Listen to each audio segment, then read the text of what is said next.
idol, good morning sa inyo tanan. Update muna tayo sa Jollibee. Ay, bawal na.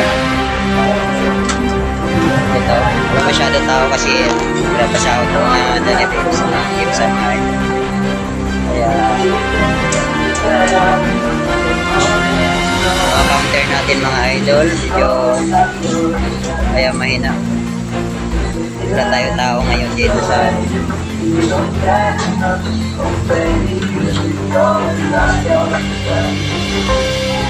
dito kasi ngayon sa Jollibee sa pagsahuran na talaga dito nga lakas mga idol tuwing Kinsinas katapusan, kaya pag ganito mo araw so mga idol wala masyado tao. Yan.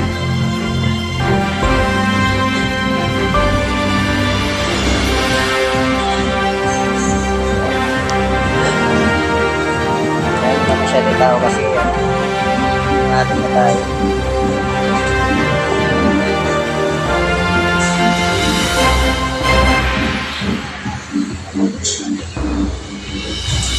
Dito tayo ngayon mga idol. Check muna natin dito ang paligid natin kasi dumating si ma'am.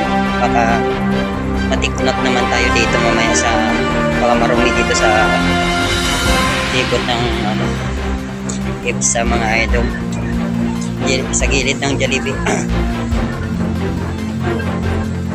Dahil kasi natitiknot dito mga idol yung sa loob ng bulaklak, baka maraming mga basurang, kaya check muna natin bago niya makita. Kailangan advance tayo, kailangan unahan natin siya para hindi tayo matiknot. Kaya ako bilang isang gwardiya dito mga idol, siyempre ako muna tanungin.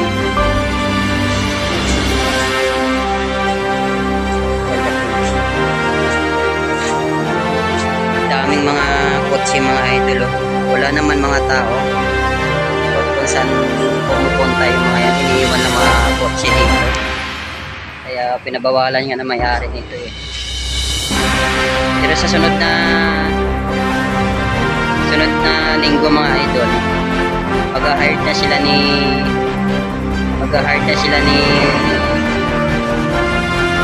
Sir dito mga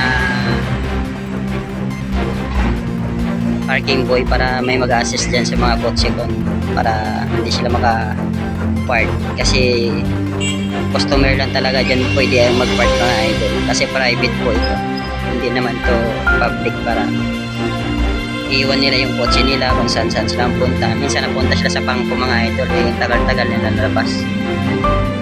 Yan. Pag customer kasi mga idol 1 hours lang o kalahating oras pagkatapos nila kain, yun, uwi na sila, kaya makaalis agad ang sasakyan. Pero kung napunta sila ng Meralco mga idol mahaba ang pila, tsaka BPI yan, hindi mga idol yan, tsaka hindi BPI idol yan, BPI mga idol yan. Ito naman mga idol PNB yan, kaya kung may parking boy niya dyan mga idol o dalawa na kami dito, palitan kami dalawa every 2 hours dyan sa labas, kaya ma-arrange na yung mga idol ng mga sasakyan kung saan sila pwede mag-park. Kasi pag walang nag-arrange mga idol ng mga sasakyan dyan, kalat-kalat, kaya pangit talaga tingnan. Nung pumunta dito yung may-ari mga idol, nagalit kasi hindi daw na-arrange yung mga sasakyan. Hindi man ako idol basta makaalis sa pinto kasi may mga customer, mas maraming mga dala, kailangan ko bubuksan. Kaya hindi ako pwede makapunta dyan sa Jollibee IPSA ay sa may parking lot para mag-assist. I-assist namin mga idol.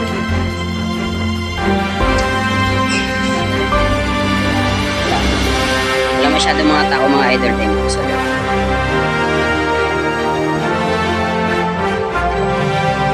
Pre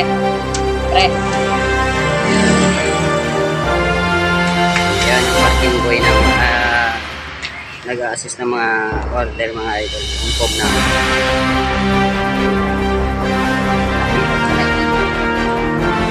Watch out mga idol, kaya wala tayo magawa.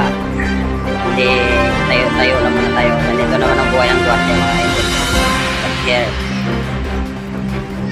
tayo lang tayo hanggang maghapon uwi. Pero minsan may ginagawa din tayo. Kaya ano mga idol.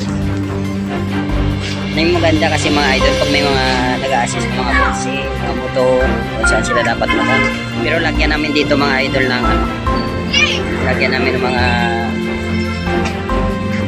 tent para hindi na sila ano, alis-alis, para mga motor mga idol may pasilungan sila. Yan, mga customer. Kasi mainit, sobrang init, lalo na pag umulan mga idol, wala talaga magawa. Saan-saan sila tago. Ay maganda talaga may pasilungan sila. Okay. Pero mga idol, ngayon ulan, ay parang uulan. Maraming init mga yun mga idol. Grabe. Ayun o, dumidilim naman ang ano, cloud. Yung cloud. Ayun mga driver tricycle natin mga idol, kawawa. Wala masyado pasahero. Wala. Kano lang kinikita sa isang araw. Ito ang idol. Gab sa inyong lahat.